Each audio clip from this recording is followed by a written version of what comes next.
This is how to plan a less risky socially distanced wedding and still have a great time. I'm Drew Coles. I'm Erin Coles. And this is Met Player Monday.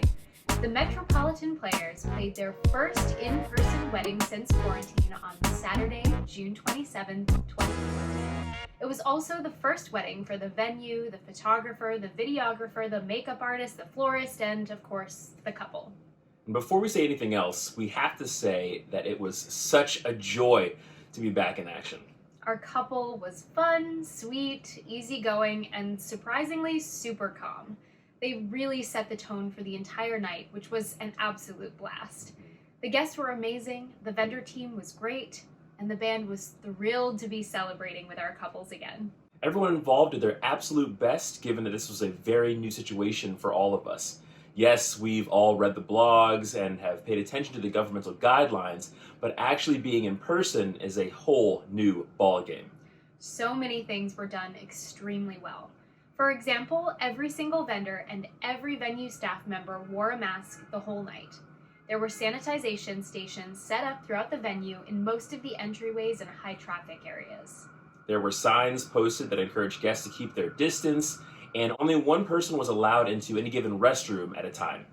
The tables were spaced about 6 feet apart, and the couple had downsized their wedding from about 150 guests to about 60 guests to accommodate gathering size restrictions and recommendations.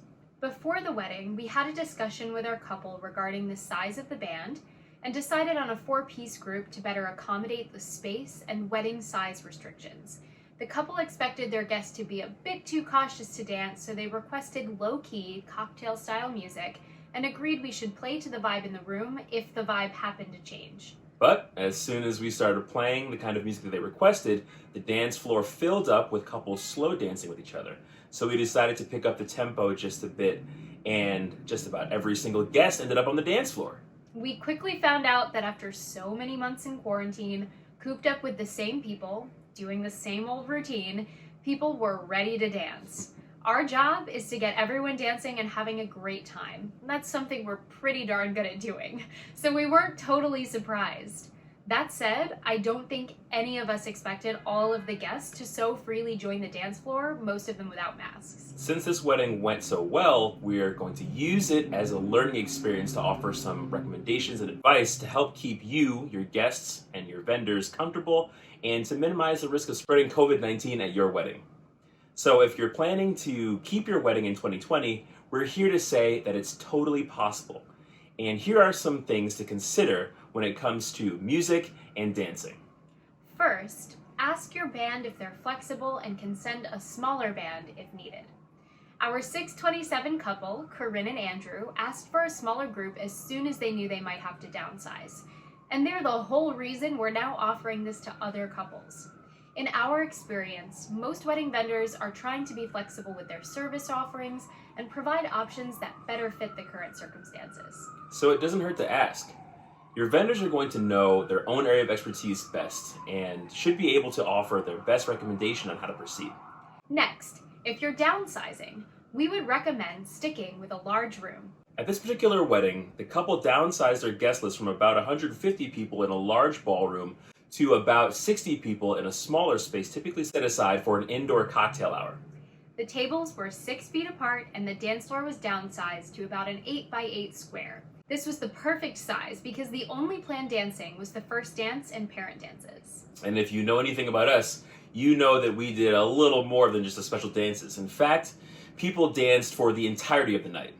So if, like Corinne and Andrew, you need to downsize your wedding guest list to accommodate size or capacity caps, we'd suggest keeping your wedding in a large room or space rather than downsizing to accommodate the smaller guest list. Once again, downsizing the room for the June 27th wedding wasn't the wrong decision. It was the best decision anyone could have made at the time based on the expectations of what the celebration was supposed to look like. But now that we know that people will want to dance, we can help the rest of you plan ahead. Next, we'd love to share some creative dance floor ideas to keep your guests socially distanced. Once your wedding gets going and your guests have a few drinks in them, it's going to be harder to manage and enforce social distancing and mask wearing. Our suggestion is to assume your guests are going to dance and consider setting up the room to encourage your guests to keep their distance. If you have a large space for dancing in the center of the room or even off to the side of the room, we'd suggest adding a design to the dance floor that encourages your guests to dance in pods with their household, significant other, or table. You can add circles or boxes at least 6 feet apart from each other with table numbers in the center so people know where to go. You can place polka dots across the dance floor at least 6 feet apart, then instruct your guests to stick with their significant other, date, or small household on those dots. Conversely, the cool thing about portable dance floors is that they're usually constructed by putting a bunch of small squares together so that the size can easily be changed. Rather than setting up just one dance floor, consider setting up several small dance floors throughout the room. That way, there will be less of a chance that all of your guests are going to congregate in the same space. Next, we'd suggest that you start having conversations with your future spouse, family, and venue about risk and safety. We're pretty sure that when you started planning your wedding several months ago, a global pandemic wasn't even a thought. The best thing you can do at first is discuss where you're at personally as a couple and how you're feeling when it comes to safety at your wedding. Start with your ideal pandemic wedding scenario when it comes to masks, sanitizer, dance floor design, number of guests, etc. Then jot down a list of pros and cons for that scenario. If the cons list is much larger than the pros, you may need to tweak your plans just a bit to balance the list. Bring this list to your most trusted family members and ask for their thoughts on your plans. They may be able to offer some good ideas, tips, or might think of a few additional pros or cons you forgot to consider. Once you've honed in on what would make you and your family feel most comfortable, have a discussion with the venue about how to make it all happen. To be open at all right now, venues have pretty strict guidelines from local governments on how they can operate most safely, at least here in the tri-state area. So share your ideas with them and find out what they're able to accommodate and what shifts you might have to make to comply with governmental guidelines. And at the end of the day, our biggest piece of advice is to embrace the pandemic planning process. It's definitely unique and a once-in-a-lifetime experience. If you're worried about masks in all your photos, consider getting matching face masks for your guests and giving them out as favors. You can get them personalized with your name and the wedding date. Or get plain colored masks so that everyone matches. If you're most worried about people remembering to sanitize, ditch the personalized candle favors and go for hand sanitizer instead. There are plenty of ways to be creative and have some fun in the process.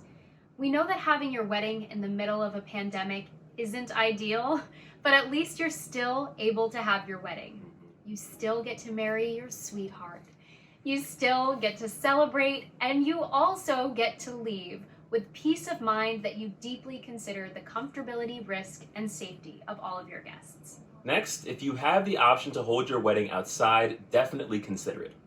We're sure you've heard at this point that the virus spreads much more readily inside than it does outside. The airflow and elements outside help to disperse virus particles and even break them down so that they can't last in the air as long. If you have the option to hold your wedding in a tent on the lawn of your venue instead of inside the room you were originally planning, it might be worth considering. We've had the pleasure of seeing some gorgeous tent designs over the years, so we know there are plenty of ways to make the space still feel beautiful. We've played weddings in the fall with heaters and weddings in the summer with fans. We've even played a tented wedding in the midst of a crazy rainstorm that flooded part of the tent, and it still went off without a hitch. If you fell in love with your venue because of the indoor space, we understand that this is a hard move to consider, and especially a hard decision to make. We don't know what the next few months are going to bring, so you may not need to make this decision right away, but if you're anxious about having your guests together in close quarters in an indoor space, we'd suggest at least considering this as an option. Next, if you have ground rules or safety tips, find a fun way to share that with your guests. If you're interested in upholding particular safety precautions throughout your wedding, there are plenty of ways to communicate wedding day ground rules with guests to ensure you're all on the same page. You can message all of your guests ahead of time with the expectations, provide some tips to stay healthy on the back of every menu, ask your MC to make an announcement with your wishes, or share some of your protocols at the start of the wedding by making an announcement yourself. Setting ground rules might feel a little bit strange, but since we're in the middle of a pandemic, we're sure that all of your guests will understand. And you can even get creative with how you share these guidelines with your guests. Maybe you can write out some safety tips and guidelines in the form of a poem. Or maybe you can add some humor to the announcement by making jokes about what quarantining with your new spouse has been like. It doesn't have to be sad and serious or long and drawn out. It just needs to be a quick, light reminder that you want to keep everyone safe. From experience, thanks to Corinne and Andrew, we know that it's totally possible to celebrate your wedding during this time. With a few additional considerations and some creative ideas, you can make it happen and still have a great time in the process.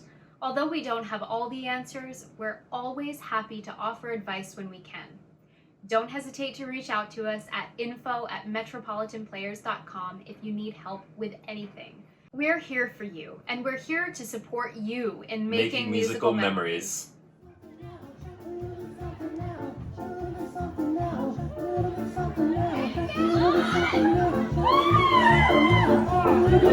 Memories.